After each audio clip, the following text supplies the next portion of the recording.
ओम शांति। आज 10/1/1979 के महावाक्य सुनेंगे।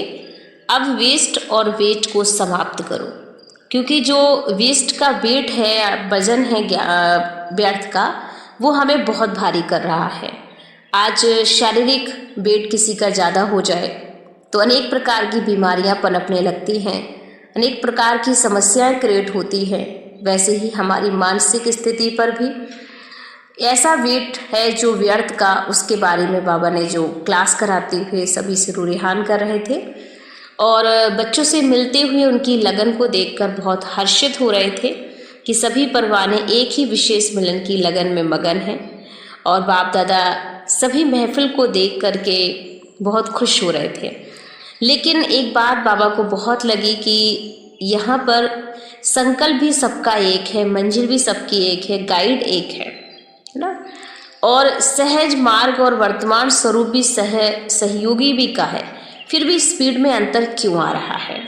फास्ट वाले के लिए भी स्पेशल ट्यूशन भी नहीं है, मैंने जो फर्स्ट जा रहा है वो भी उसके ट्यूशन नहीं रखे, फिर भी इतना अंतर क्यों है? कारण संगम युग के टाइटल भी बहुत बड़े हैं, फर्स्ट और लास्ट टाइटल भी बहुत अच्छे हैं, लेकिन ये सब कुछ इतनी सारी चीज़ें होने के बावजूद भी बच्चों की स्थिति में फर्क क्यों आ रहा है? तो उसके दो कारण बाबा ने बताए।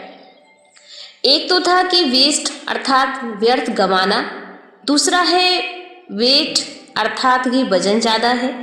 जैसे आजकल के ज़माने में शारीरिक रोगों का कारण वेट बन रहा है, सर बीमारियों का निवारण भी वेट कम करना ही होता है। तो बाबा ने देखा कि ये बीमारी ऑटोमेटिक इतनी ज़्यादा क्यों बढ़ रही थी, उसका कारण क्या है? तो बाबा ने कहा कि बीमारियों का निवारण वेट कम करो। वैसे पुरुषार्थ की गति को लास्ट और फर्स्ट कारण भी वेट ही कम करना है। जैसे शरीर में अगर भारीपन होने का कारण ऑटोमेटिकली बीमारी उत्पन्न हो जाती है, वैसे आत्मा के ऊपर भी आत्मिक रोग अर्थात स्वतः पैदा हो रहे हैं। सबसे ज़्यादा वेट बढ़ने का कारण जानते हो क्या है?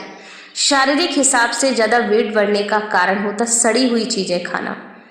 यहाँ भी बाबा कहते हैं कई बच्चे सड़ी हुई वस्तु अर्थात बीती हुई बातों को, जो नहीं सोचना चाहिए, नहीं खाना चाहिए, ऐसी सड़ी हुई बातों को स्वीकार कर रहे हैं, अथवा आत्माओं की कमियों को, अवगुणों को धारण कर रहे हैं।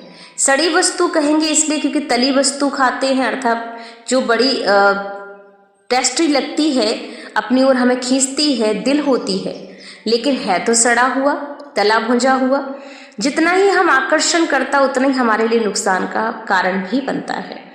इसलिए बाबा ने कहा कि आकर्षण के लिए दो चीज़ें सामने आई कि एक तो दो व्यर्थ समाचार सुनना और सुनाना। ये भी बहुत लोगों को मज़ा आता है, जैसे तला भुजा खाने में मज़ा आता है ना, वैसे व्यर्थ सुनना सुनाने में भी लोगों को मज़ा आता है।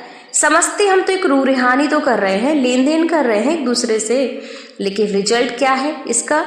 घृणा, दृष्टि उत्पन्न होती। समझते हैं मनोरंजन है, लेकिन अनेकों के मन को रंज कर रहे हैं। बाहर का रूप आकर्षण का है, लेकिन रिजल्ट क्या है? गिराना होता है।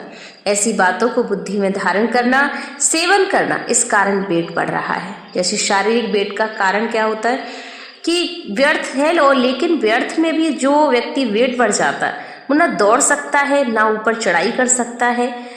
हर कदम पे वो आत्मा कहीं ना कहीं अपने आप को भारी महसूस करेगी। और वजन भारी वाला जो है कहीं सेट नहीं होता। वजन भारी वाला चलते चलते एक तो रुक जाता है, दूसरा किसका सहारा ढूंढता है, कोई मुझे मिल जाए, तो विघ्नों के वश भी वो हो जाता है। लेकिन यह आत्माओं का सहारा बनाकर चलता है। अगर थोड़ा भी आत्माओं का सहारा ना मिले ना, तो अपने आप को कहता मुझे सहयोग ही नहीं मिला, मैं चल ही नहीं सकता। इसलिए बाबा ने कहा कि बार बार जो हम ये संकल्प कर रहे हैं कि हमें ये भारीपन क्यों आ रहा है, क्यों ऐसा होता है, तो बाबा ने कहा, बाप दादा कह रहे हैं वेट कम कर लो। इसका साधन है शारीरिक हल्केपन का साधन एक्सरसाइज होता है, और एक्सरसाइज हर भाई बहन को करना चाहिए, जिसमें हमें कर्मयोगी बनना है और स्वरूपधारी बनो। सेकंड में साकार से आकार में आ जाओ, सेकंड में फरिश्ता बन जाओ, वतनवासी हो जाओ, और सेकंड में निराकारी से वतनवासी बनकर अनुभव करो। अभी अभी स्वराज प्राप्त किया, अभी अभी वैकुंठ के देवता बन गए। ऐसी बुद्धि की एक्सरसाइज हर एक रोज हर भाई बहन को करना अनिवार्य होना चाहिए। दूसरा बाबा ने कहा खान पीन का परहेज करो, क्योंकि ये भी एक बहुत ज़रूरी चीज़ है। औरों के प्रति दान ना किया इससे भी व्यर्थ कहा जाएगा, इसलिए ऐसे नहीं समझो कोई पाप तो किया नहीं मैंने, कोई भूल तो की नहीं, लेकिन समय का लाभ ना लेना यह भी व्यर्थ ही है। मिले हुए वरदान को स्वयं में किया ना कराया तो इसको भी वेस्ट ही कहेंगे, अर्थात कि दूसरों को भी सहयोग दो, दूसरों की मदद करो। जास्ती वेट वाले को फिर वेट भी करना पड़ेगा, अर्थात इंतजार करना पड़ेगा। तो अगर हम चाहते हैं हमें इंतजार ना करना पड़े तो इंतजाम करें, व्यर्थ से अपने को मुक्त करें और फिर देखें अपनी लाइफ को कितनी खूबसूरत बन गई है। तो ये थे बाबा के आज के महावाक्य। ओम शांति।